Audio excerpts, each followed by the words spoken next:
Nandito na tol. Ayan na sila oh. Umiinom ng tubig. Ayan tol oh. Minagis mo. Bilis no? Ayos, pwede talaga pang ano na, pang laban ng asaw. Ayan yung puti. Ayan. Asa yun yung si Alwina. Nasa dulo. Thank you tol. Siguro kanina pa rin ng onti eh, kasi nag-CR lang ako.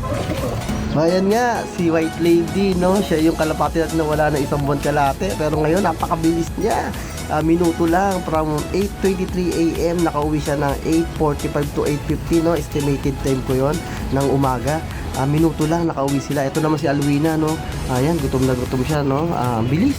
Nakakatuwa, ang sarap sa pakiramdam na inuwian ka ng iyong alaga, no? May mga potential sila na panglaban sa South. Sila itinetraining natin sa South, no? Yun nga, maraming salamat from Sandan Lok, no? From Sandan Pet Tips. Thank you and God bless. Good vibes.